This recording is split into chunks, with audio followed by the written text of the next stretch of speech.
Hi, you're sewing with Cody and Pete, and in today's video we're going to dive in deeper with one of Bernina's most amazing features.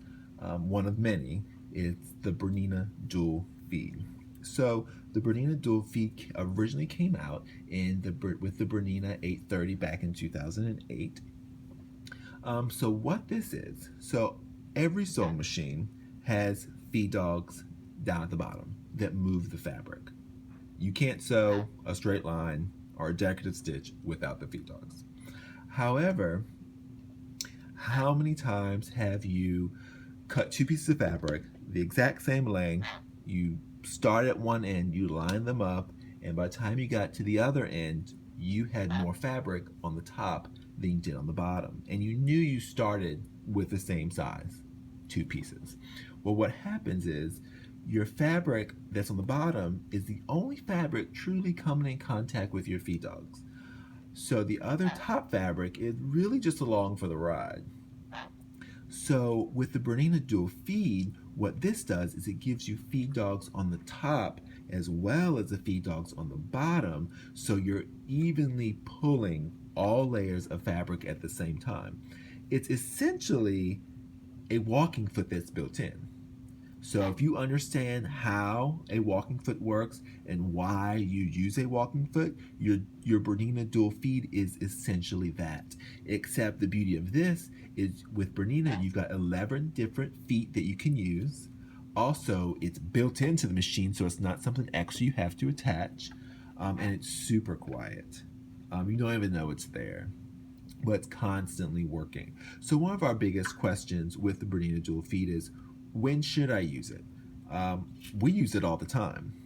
So Bernina has over 100 different feet and accessories, but only 11 different dual feed feet.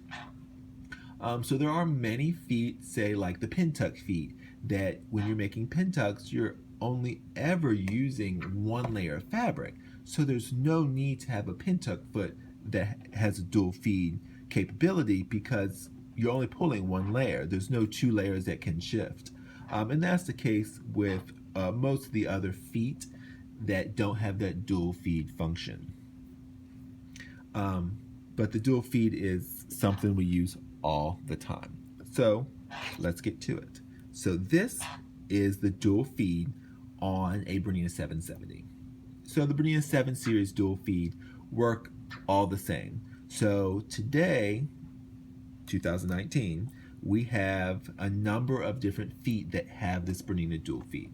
So we have the new generation 570, the Bernina 590, the Bernina 740, 770, 790, and also the 780, 750, and 710 all have this style dual feed. Now, I mentioned the 830 was the original one to come out with a dual feed, and then our new 880 Plus has a dual feed. Their dual feed's a little different. We'll discuss that in a different video. So what we do here, so right now, this is the dual feed engaged with the number 1D. The number 1D comes standard with all of our machines that have a dual feed. So the most problem people have with the dual feed is, how do I disengage it? Most everybody can get to the point of engaging it, but disengaging is the problem. So let's actually start with that since we have it engaged. So to disengage it, you can pinch it. So index finger and thumb of your right hand or left hand, whatever you're most comfortable with, pinch it and pull it straight down. And then just kind of guide it up. So the most important thing is to have your foot up. You don't want your foot down touching your feed dogs or just slightly above it. You want it all the way up. That's the case for engaging and disengaging our dual feed. And another thing is you have to use a foot that's labeled with the letter D. The D stands for dual feed. So you can see here we have the 1D, which is kind of like your everyday sewing foot. So it's a 9mm dual feed. And then we've got the 4D, which is also standard with all models that have the dual feed. So your 4D is your zipper foot. And and then your 90-70, which is actually standard with your 770, and then my absolute favorite foot of all time, the 10D. And I'll have a whole video or two about this foot. But all of my comprehensive feet classes, we cover all of our feet in those mini series of classes in the shop. But what makes a D foot different from just a regular sewing foot? So here we're back to our 1D. So if we look underneath it, see this cutout right here? This is what allows that dual feed to slip underneath the foot, or between the foot, right behind where the needle is. So it's ready to grab that fabric as soon as the machine starts to stitch it. And that's the most important thing. So you must use a dual feed capable foot, so it's a foot with the letter D, when using the dual feed. Now that also applies when using a D foot, a dual feed capable foot, you must have the dual feed engaged.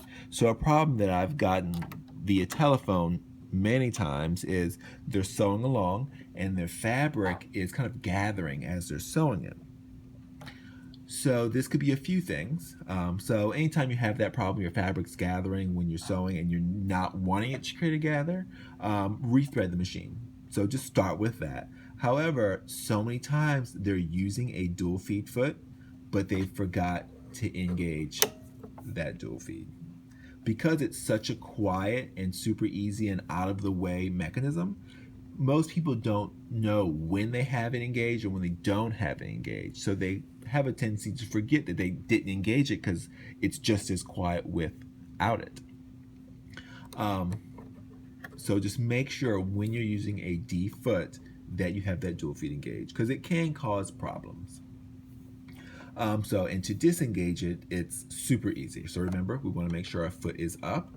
And if you reach around from the back of the machine, it's actually the only thing back here. So it's super easy. So just reach your hand around and slide it down and you pull your dual feed right on in. Super easy. All right. Happy sewing.